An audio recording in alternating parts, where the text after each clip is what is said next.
continuamos con la conferencia Mente Factura, los datos y las neuronas trabajando en equipo, a cargo de Sebastián Giraldo.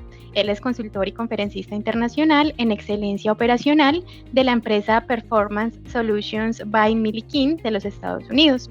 Sebastián Giraldo es ingeniero mecánico y de manufactura de la Universidad Autónoma de Manizales.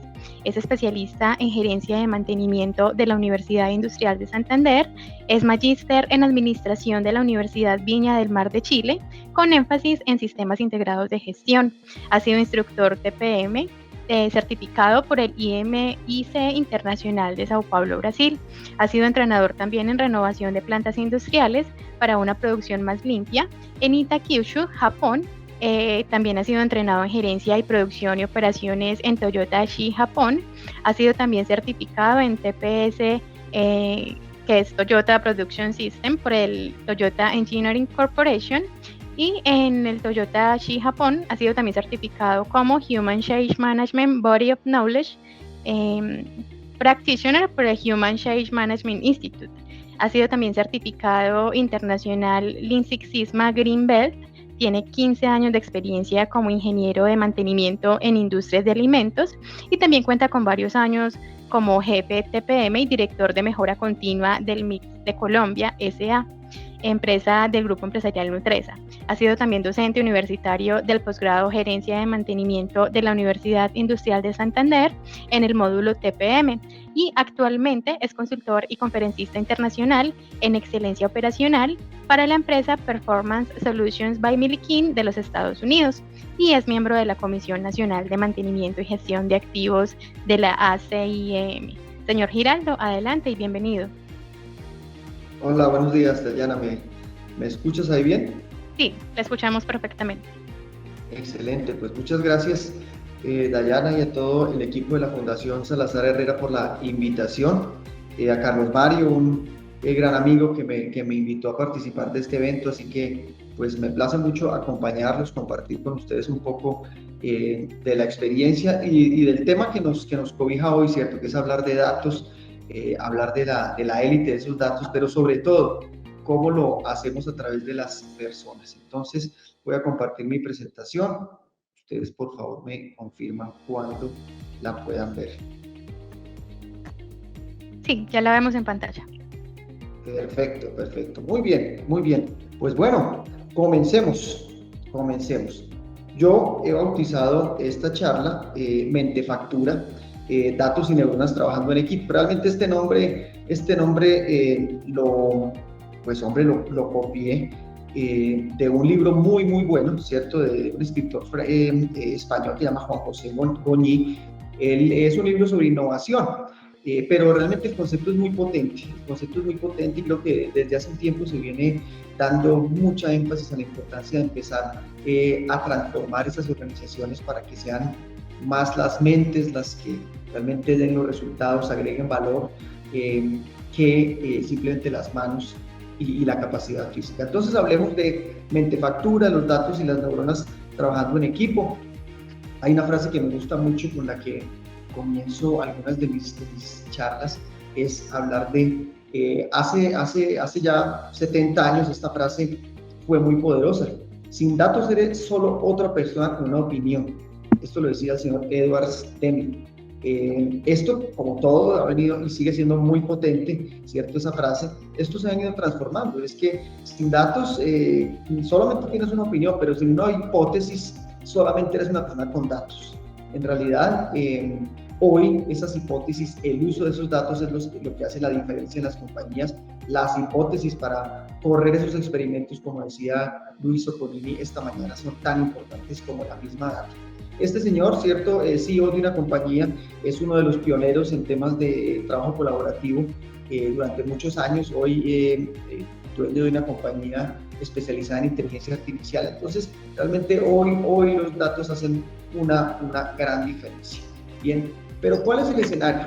Vamos a hablar entonces de dónde estamos hoy. Esta foto pues refleja el escenario en el que estamos. Aunque este COVID nos ha desacelerado de alguna forma algunas cosas, Creo que vamos a despertar con fuerza después de todo esto y el ritmo turbulento, un poco caótico y frenético al que estamos acostumbrados va a reaparecer. Eso significa clientes, consumidores, marcas, innovación constantemente. Bien, ese escenario nos pone hoy en un entorno diferente y ese entorno pues ha tratado de resolver esa problemática que nos trae el mercado, ese reto que nos trae el mercado y le hemos encontrado respuesta a ese reto pues en la tecnología y entonces hoy muchos ya han hablado de lo que es la industria 4.0, esa revolución industrial, esas metodologías y herramientas de las que pues no vamos a repetir acá, pero eso es la manera en que le hemos tratado de dar respuesta a ese entorno, a ese reto,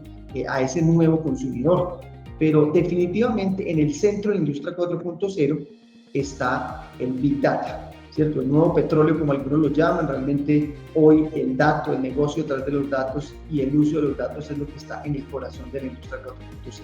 Bien, pero vamos a tener un poco de precaución con algunas posibles trampas de la industria.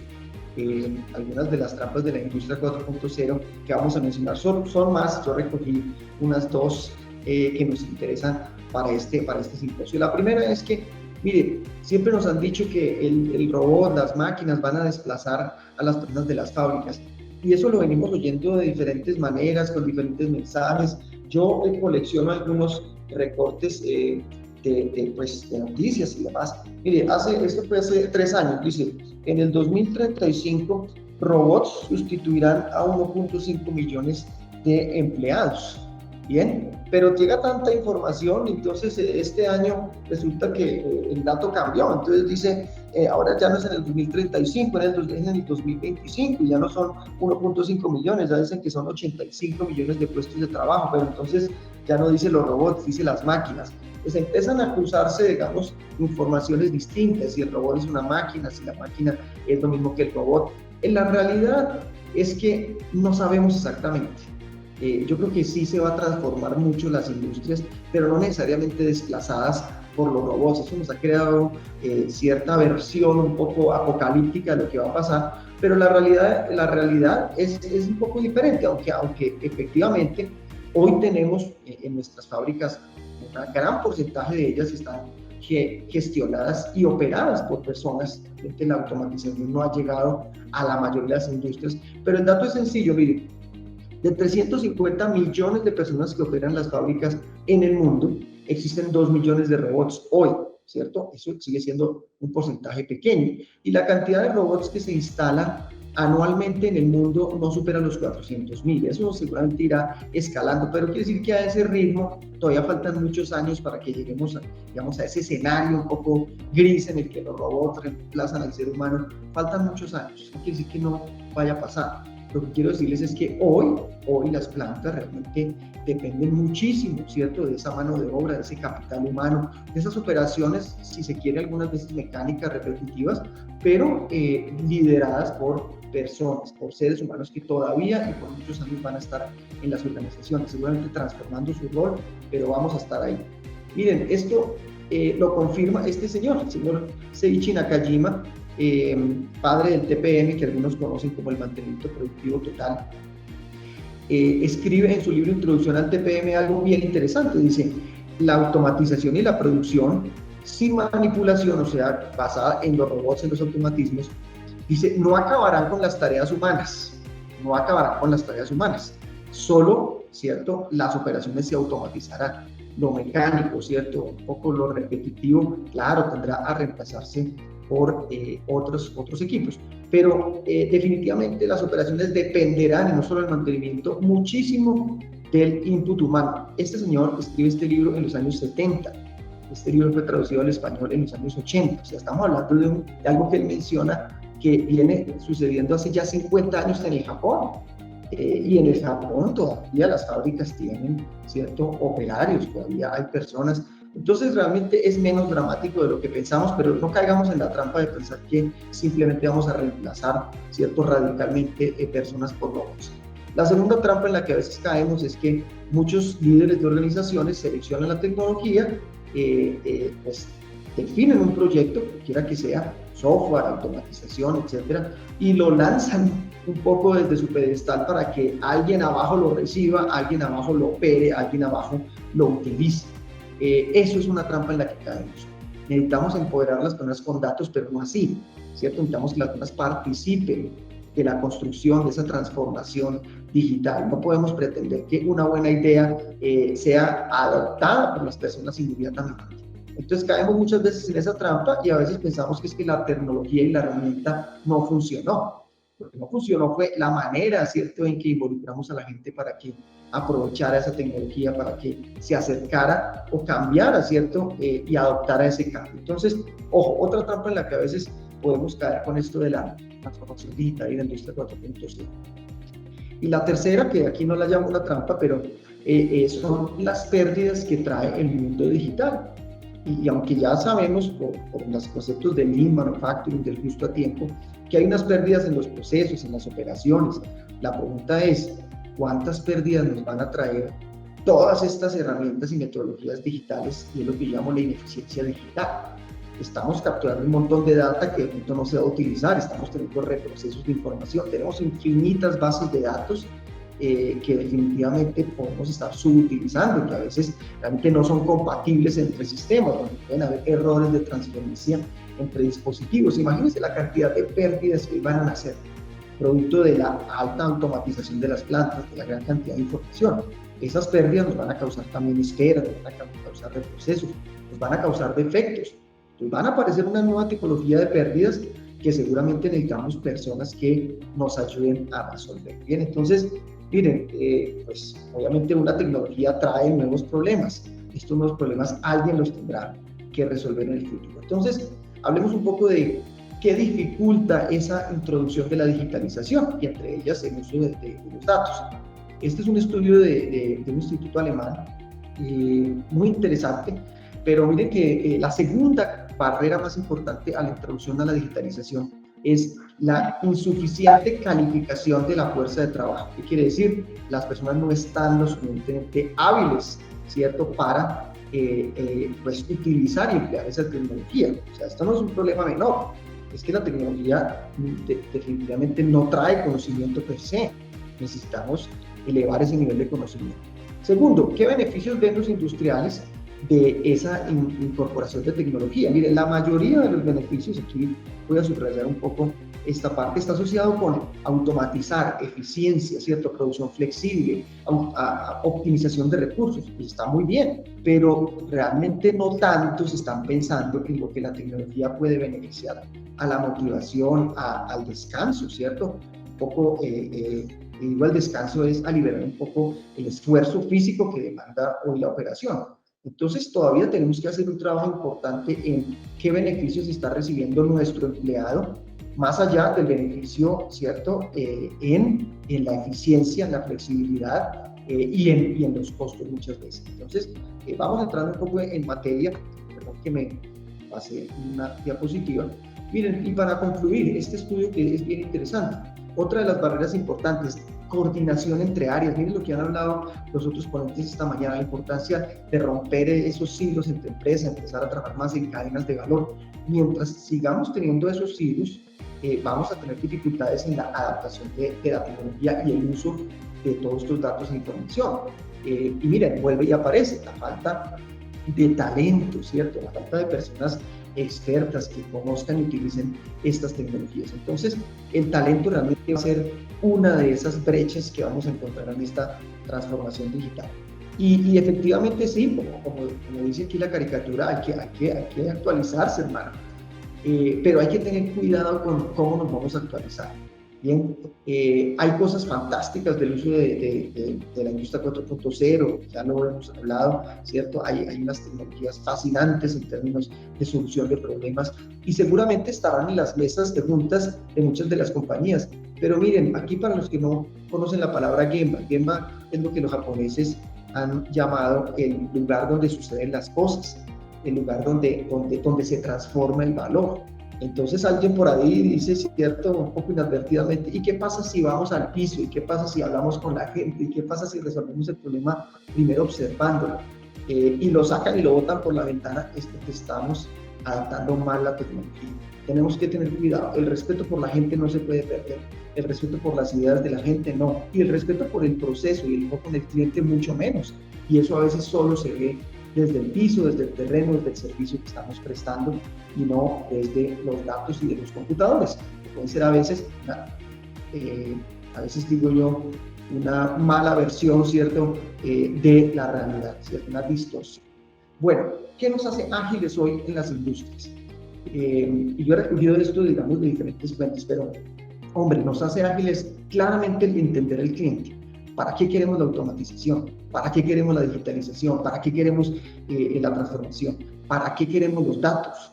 Obviamente para satisfacer un cliente, para entender una demanda, para resolver los problemas del cliente. Eso no se nos puede perder. Bien, la tecnología claramente hace parte de todo esto. Y las personas, ojo, y las personas. Sé que lo hemos mencionado ya, nuestros panelistas lo han mencionado, pero vamos a hablar de la importancia de las personas y de las neuronas, ¿cierto? No se trata de conservar la gente, es desarrollar el talento de esa gente, ¿cierto? ¿Para qué? Para que conectemos esa excelencia operacional que necesitan las plantas, las operaciones y las industrias con toda esa transformación de la industria 4.0. Resumamos un poco cómo conectar esos dos mundos, la excelencia de las operaciones y la industria 4.0. Lo primero es que los procesos tienen que servir. Algunos llaman esto digitalizar las pérdidas. Ojo con digitalizar lo que está mal. Ojo con automatizar lo que no es estable, ¿cierto? Lo que tiene gran variación. Estamos adicionando un problema más. Entonces, ojo, primero, estabilidad de procesos, y para eso hay muchas metodologías. En un mal proceso dice que una persona mala, una persona buena siempre pierde frente a un mal proceso. Que no se trata de tener buenas personas, se trata de tener buenos procesos. ¿Bien? ¿Por qué? Porque si vamos a digitalizar, si vamos a automatizar, si vamos a transformar, necesitamos que el proceso sea bien diseñado, que sea estable, ¿cierto? Necesitamos conectar con la estrategia, ya lo hablamos en términos de enfoque con el cliente, y esa data nos tiene que ayudar a eliminar las pérdidas de los procesos. ¿Cuáles son las pérdidas que usted tiene? Sean desperdicios, sean paradas, ¿cierto? Sean esperas, sean grandes inventarios, sean tiempos de entrega lentos. Mientras la data, mientras la información le esté ayudando a usted a eliminar esas pérdidas, vamos bien, ¿cierto? No se trata el dato por el dato, no, el dato para entender una pérdida, para entender cómo soluciona un problema y cómo, ¿cierto?, conecto con la estrategia de negocio. Y esto todos los días, ya lo sabemos. Pérdidas que se analizan un mes después no sirven, pérdidas que se analizan a veces a la semana tampoco sirven, pérdidas que se analizan en tiempo real mientras están sucediendo son mucho más efectivas. Entonces, ojo, datos, conocimiento de pérdidas, pero la gestión del día a día para poder entender qué pasa y tomar acción rápida, más en un mundo tan, ¿cierto?, turbulento, un poco incierto, donde lo que planeamos mañana cambia de un día para otro. Entonces, ese conocimiento al día a día es importante. Y que las personas estén empoderadas con los datos para que tomen decisiones, ahí cuando se necesita. Mire, algún conferencista en un congreso hace un par de años decía, Big Data, Big Trouble. Big Data, Big Trouble. A veces tenemos tantos datos que no sabemos qué hacer con ellos. Y las personas no saben qué hacer con ellos. Y a veces tratamos de reemplazar con datos cosas que las personas hacemos muchísimo mejor. Entonces queremos instalar sensores para que nos digan cuál es la condición de vibración de cierta máquina, cuando muchas veces el mejor sensor está frente a la máquina. El mejor sensor es el ser humano que empoderado, ¿cierto?, que con conocimiento puede simplemente alertarnos sin tener que inundar muchas veces las plantas de sensores que van a necesitar mantenimiento, van a tener un costo, van a tener que, ¿cierto?, tener una conservación. Entonces, ojo, vamos a hablar de esto, cómo entonces se integra el día de las personas. La verdadera ventaja competitiva de una compañía no son los datos, son las personas resolviendo los problemas a través de sus datos. O sea, más personas resolviendo más problemas en más lugares todo el tiempo, como dice el pensamiento Kaizen. Más personas en más lugares resolviendo más problemas todo el tiempo, pero con información para resolver los problemas. Para eso necesitamos que la gente tenga el conocimiento, los datos, pero la autonomía para tomar decisiones. Acuérdense, datos y herramientas sin autonomía tampoco sirven para nada. porque tenemos buena información, tenemos excelentes inteligencia de datos, pero si no tenemos autonomía, la gente no va a poder tomar decisiones, y ahí entonces volvemos a caer en el gran pecado de esperar a que alguien tome la decisión 5 niveles más arriba, ¿cierto? En la junta del mes.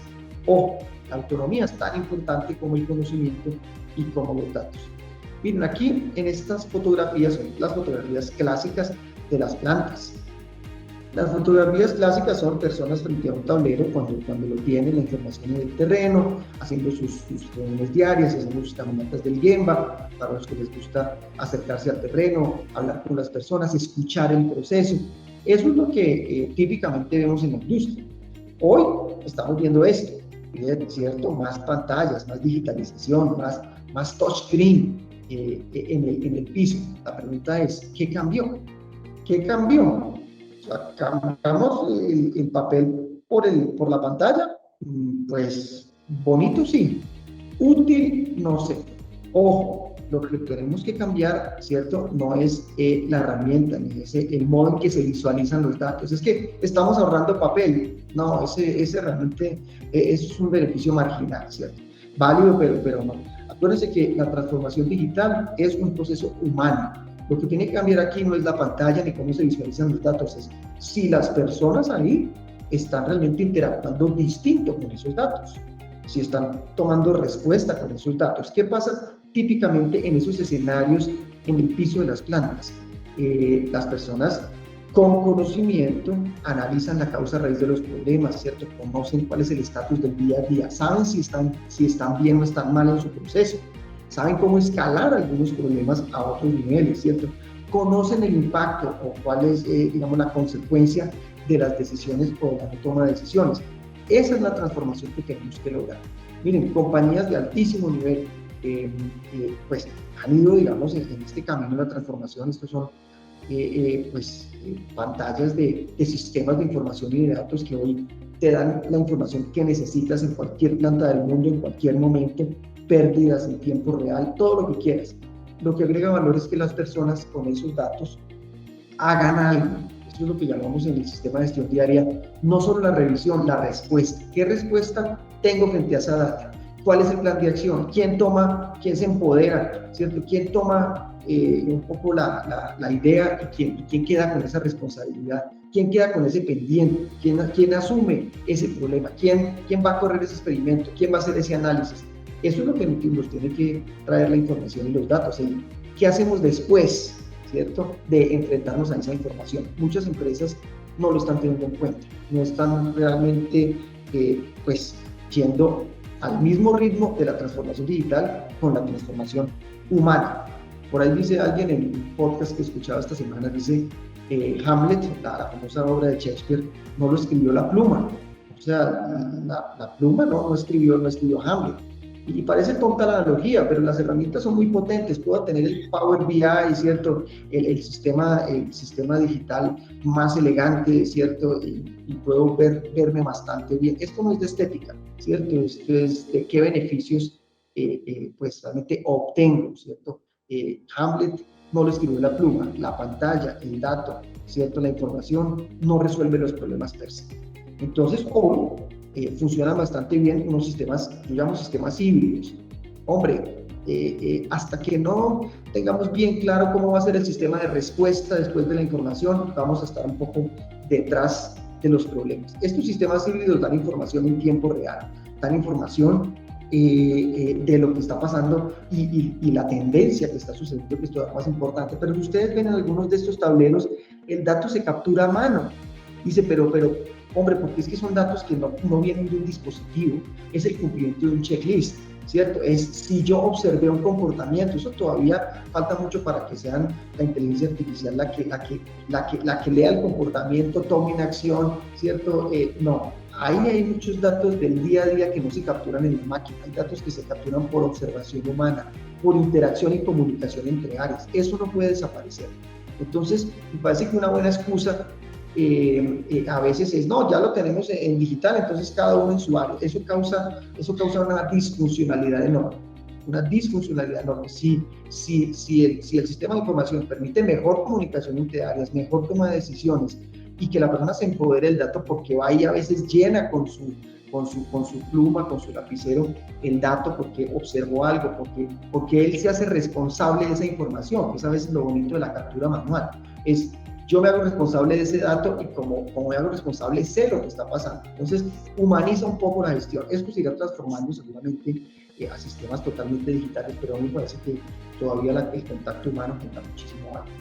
La digitalización tiene que tener un propósito. Tiene que tener un propósito. No digitalizamos para tener datos para que tomen decisiones los de arriba, porque ahí estamos cayendo en un pecado todavía peor, y es pensar que las compañías se administran como se administran típicamente, y es que abajo está el conocimiento, ¿cierto? Y arriba están las decisiones. Entonces, ¿qué hacemos típicamente? Pues subimos el conocimiento para que los de arriba tomen decisiones, para que los que tengan la autoridad, la autonomía, tomen decisiones. Lo que tiene que empezar a pasar es al contrario. Tenemos que bajar la autonomía. Este es un concepto del señor Simon Sinek, un gurú en estrategia. Él dice, lo que tenemos que bajar es la autonomía, o sea, que sean las personas en el terreno las que con los datos y el conocimiento tomen decisiones. Lo que pasa es que eso es muy difícil que suceda en las compañías porque nos da mucho miedo soltar, nos da mucho miedo delegar, entregar la autoridad a alguien para que tome decisiones. Nos morimos del temor porque creemos que perdemos poder. Al contrario, empoderar a la gente significa quiero que tomes decisiones y que tengas autonomía con conocimiento, con conocimiento. Esto que se llaman equipos ágiles que vemos acá es cómo se están estructurando las compañías del futuro. Eso está clarísimo. En lugar de tener jerarquías, ciertos mandos, jefes, vamos a tener líderes, vamos a tener equipos mucho más autogestionados, autoorganizados, que tengan información y conocimiento para tomar más decisiones. Muchas veces, ¿cierto? Sin necesidad de aprobaciones. Bien, entonces me parece bien importante este concepto. Yo por eso digo, dime cómo usas tus datos y te diré quién eres. Si en una compañía estamos viendo muy bonitas pantallas, muy bonitos Power BI, mucha información, pero yo veo que ahí no pasa nada con esa información, que la gente cuando le preguntas no sabe si oye o mal, no te responde qué acción tomó, entonces ya sé que simplemente están haciendo un buen show, ¿cierto? Dime cómo usas tus datos y te diré quién eres en términos de excelencia operacional. Muy bien. Bueno, oportunidades de digitalizar, automatizar, son infinitas. Esto, digamos que el magazine, el portafolio de herramientas y tecnologías, cada que uno explora lo nuevo, esto no termina jamás. Hoy podemos hacer una gran cantidad de cosas en el piso, con sistemas digitales, desde monitoreo de equipos, ¿cierto? Auditorías, visibilidad de procesos, control de calidad, analítica de manufactura, entrenamiento, todo este tema de realidad aumentada. Eso es una maravilla, es una maravilla. Pero ¿a dónde vamos con ese tema? Hay muchas oportunidades, muchas herramientas, muchas metodologías, muchas aplicaciones, software, esto es infinito, pero yo donde quiero ir lo siguiente, miren la evolución que está tomando esto. Ya no solamente los empleados, los operarios, los técnicos utilizan esas aplicaciones, en muchos casos hay aplicaciones para desarrollar aplicaciones. Entonces el operario mismo decide qué aplicación necesita para un problema que él quiere resolver, pero ahí, autónomamente.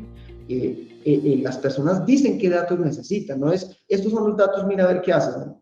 Tú tienes un problema, estás en un proceso, tienes que tomar decisiones, si quieres una aplicación, desarróllala, no tienes que ser un programador, esto se llama code free, aplicaciones para hacer aplicaciones, ¿cierto? Sin necesidad de conocimiento de código y programación. Las personas deciden qué datos necesitan, las personas deciden qué aplicaciones y software necesitan, ellos mismos pueden crear su propio software y su propia aplicación.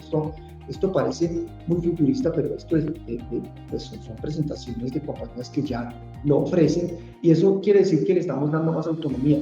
El proyecto no puede venir de un área de IT, ¿cierto? A 1000 kilómetros de distancia. Un proyecto puede venir de una persona que encuentra un problema, decide qué datos necesita y de pronto desarrolla autónomamente una aplicación que se le ayuda a resolver.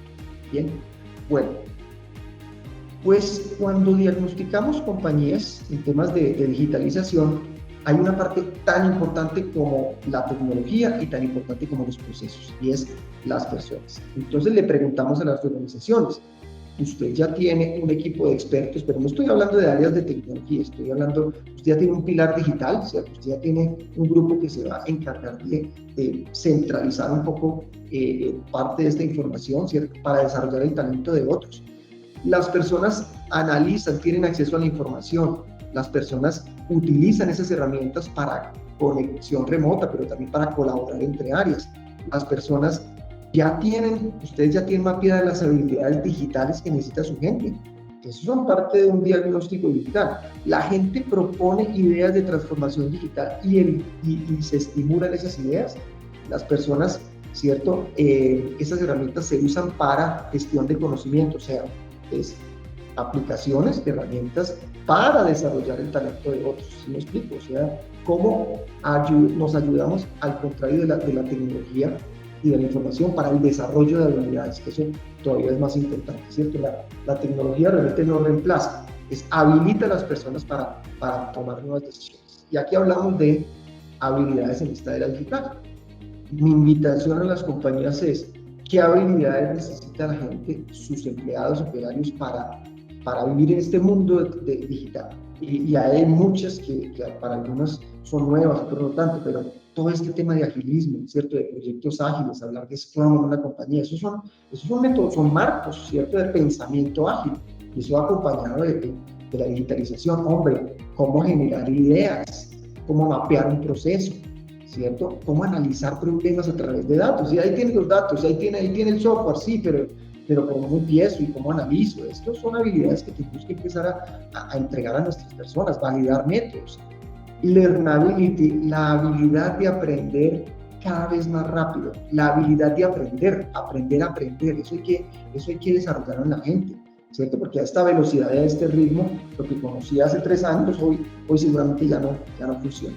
Hasta con estas habilidades un poco más humanas, como trabajo en equipo, la integración, y otras un poco más específicas de personajes más técnicos, si se quieren, áreas de mantenimiento, infraestructura. Tiene que ver con ya el uso de esas metodologías, ¿cierto? No solo tenerlas, sino aprenderlas a usar. ¿Cómo las aprovecho realmente?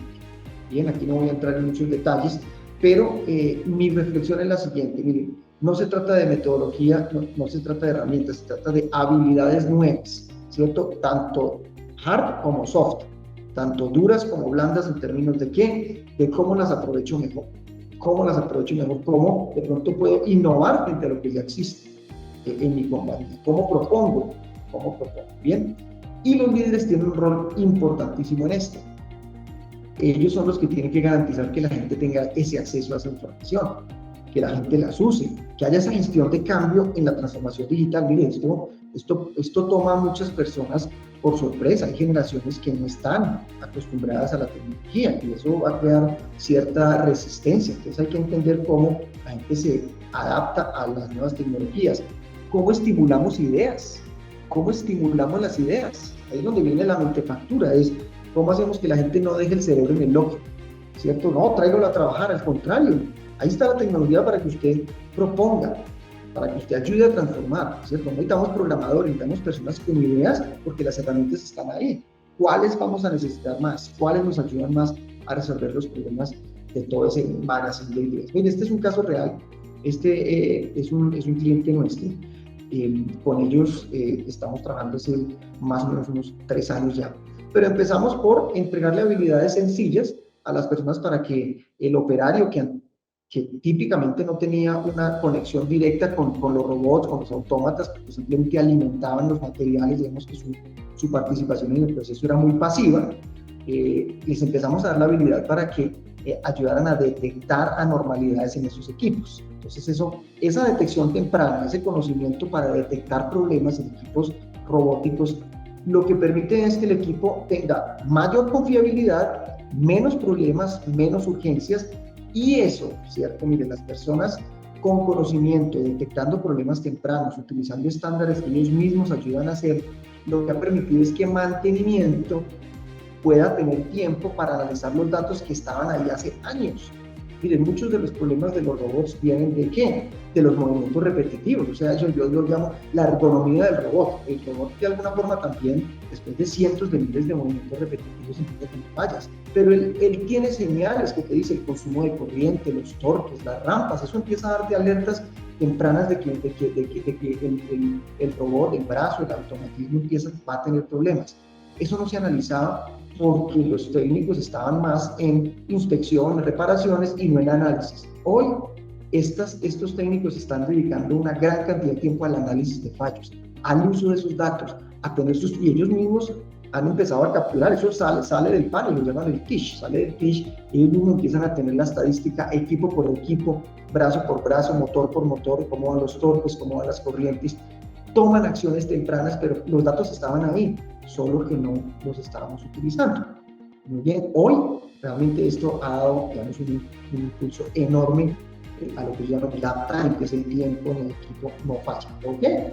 Aprendimos a utilizar la información, pero le dimos habilidades al operario para que se anticipara a los fallos no programados. Muy bien, entonces vamos aquí resumiendo para que demos un espacio a las preguntas. Miren, no se enfoquen en el resultado, enfóquense en el cambio de las personas, en el cambio de la manera como trabajamos. Eso es lo que genera el resultado, ¿cierto? No la herramienta per se. Eso es lo que genera el resultado. Miren, para rematar, un casito de estudio interesante. Herramientas de software hay mucho. Estas bellezas, ¿cierto? Es una empresa que se llama Cibo. Ellos utilizan aplicaciones de inteligencia artificial para ayudar a las compañías a resolver problemas. Entonces, en esta planta, ellos empezaron a encontrar que uno de los defectos más recurrentes tenía que ver con que el pan se quemaba, o el pan quedaba delgado, o que el pan quedaba pequeño.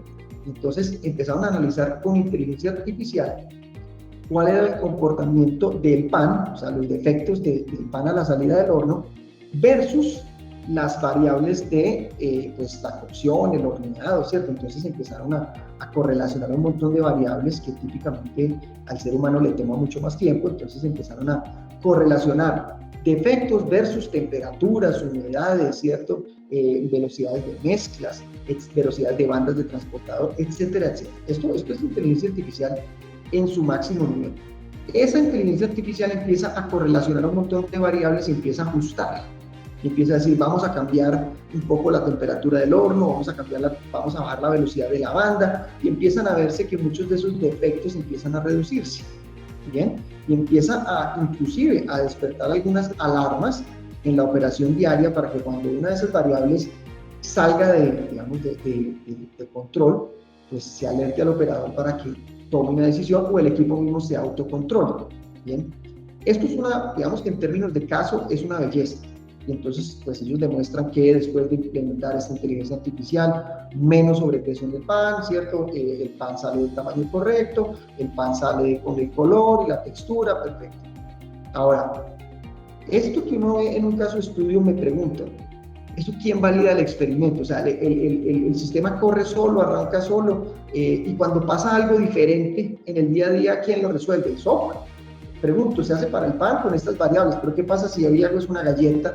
Entonces, seguramente el sistema llegará hasta allá. Hoy estamos lejos de eso. Hay muchas buenas aplicaciones, hay muchos casos, pero las personas, los sistemas y la inteligencia artificial no se hace cargo del problema. Ayuda sí, da información sí, pero el problema es de quien está al frente de la máquina. El problema es de las personas que inspeccionan, apoyan con las variables de calidad correctas. Todavía no podemos soltar el problema. Y el ejemplo que yo les doy es este. Mire, los aviones tienen tanta inteligencia artificial que pueden despegar, volar y aterrizar solos. Eso está comprobado.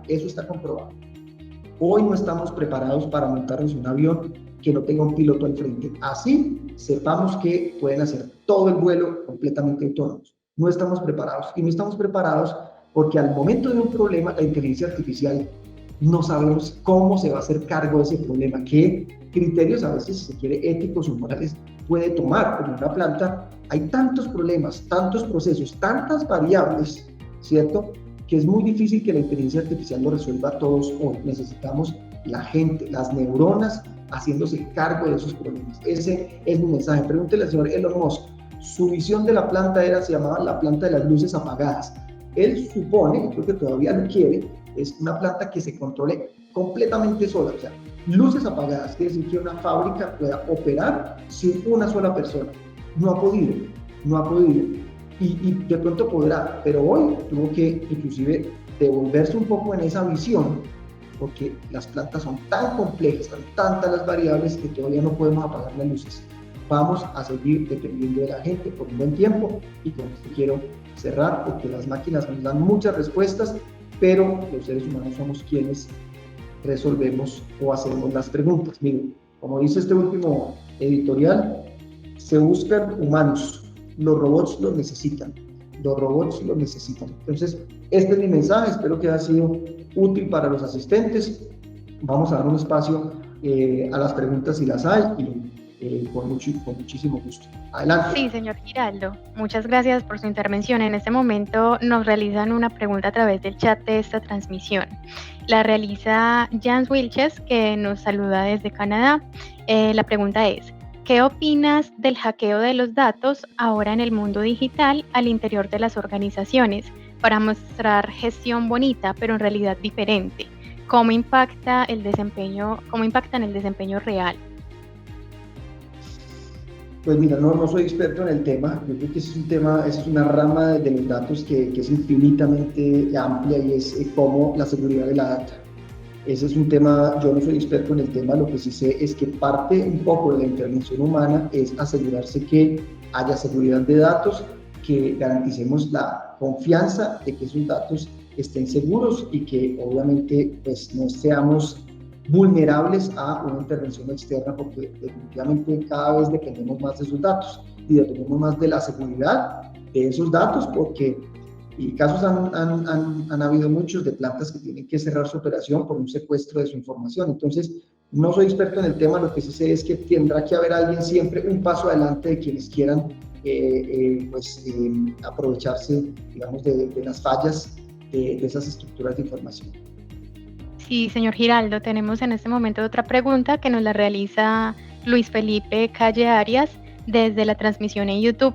Tengo una pregunta: al digitalizar una empresa y procesos en compañías que nunca lo han hecho, ¿se recortaría personal que no es capaz de adaptarse al cambio? Yo personalmente no lo haría.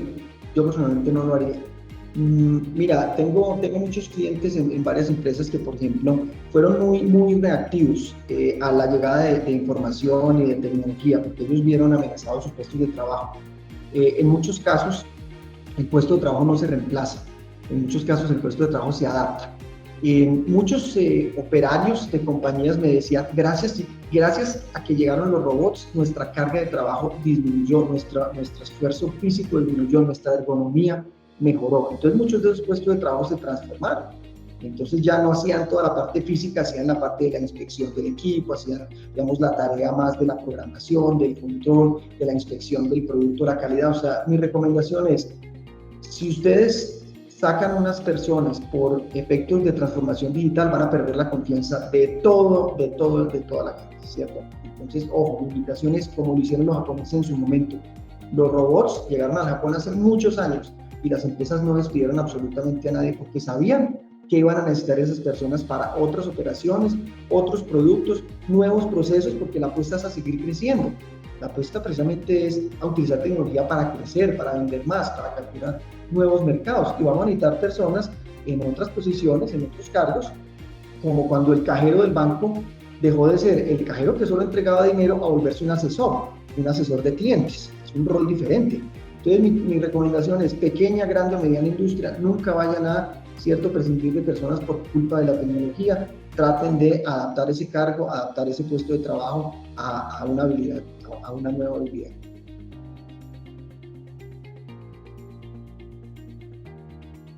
¿No te estoy escuchando, Dayana?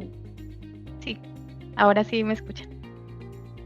En este momento pregunta nuevamente Luis Felipe: ¿qué estrategia se podría usar para no desmeritar a estos empleados que no fueron capaces de nivelarse a esa digitalización? Eso ya toca un poco con el manejo del recurso humano. A mí me parece que las personas o las empresas, cuando hacen las cosas por las razones correctas e invitan a las personas a que se adapten, pero con entrenamiento, con formación, con adaptación, yo creo que normalmente las personas responden bien.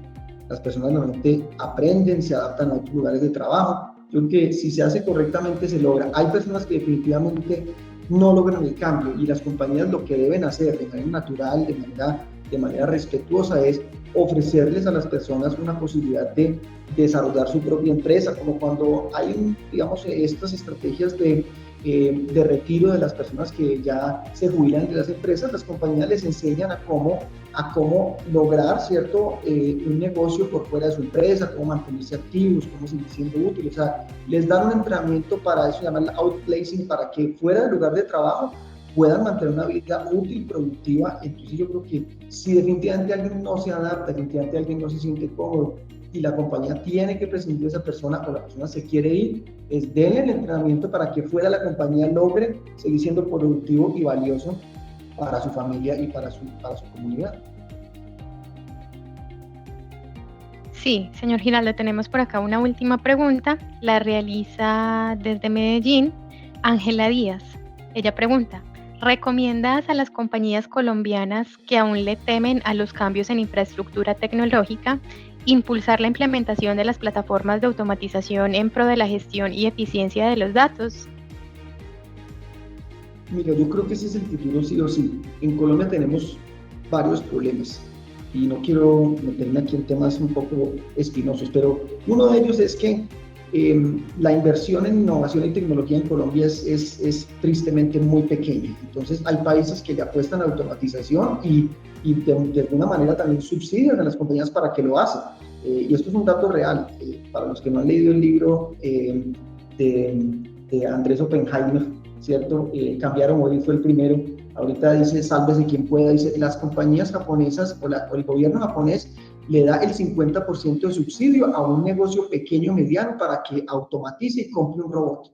Entonces el gobierno patrocina porque claro, hay un foco, hay una visión más que de automatizar, es de tecnificar, ¿cierto?, las industrias medianas y pequeñas.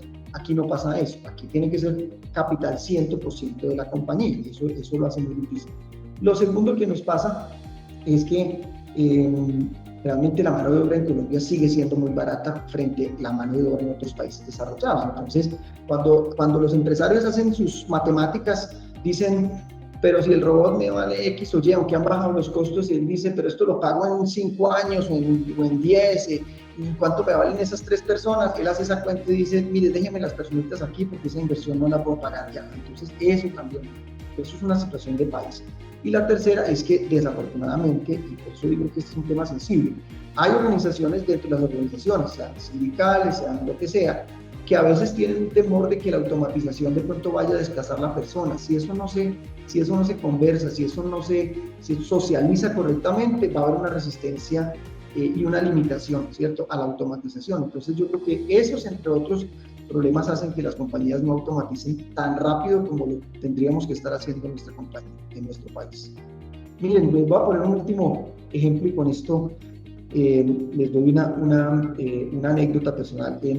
Hace mucho tiempo, en una visita al Japón, vi que un robot estaba haciendo un proceso típico, ¿cierto? Tomaba una cajita de la banda transportadora y lo ponía en una estibla. Entonces el robot lo que hacía era estibaba, ¿cierto?, las cajas que salían de la banda. Y a mí me pareció simpático porque yo no había visto muchos robots en esa época y yo dije, pero ¿cómo invierten en un robot, en un trabajo, pues, digamos, tan simple? Entonces me fui con esa pregunta al final y entonces le pregunto al director de esa planta, un japonés, obviamente, le digo, ¿por qué tienes un robot haciendo una labor tan básica?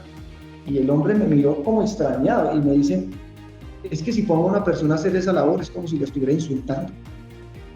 Ojo a la mentalidad, si pongo a hacer una labor tan básica es como si la estuviera insultando porque las personas no están para hacer esas labores tan básicas. Y es porque saben que realmente el poder de la gente está en la capacidad de pensar, resolver problemas, aportar, no en mecánicamente hacer cosas. Entonces eso hasta que no cambiemos un poco esa mentalidad en nuestras industrias, no vamos a dar ese salto, ¿cierto? Y que la automatización es para darle más valor a las personas y no al contrario.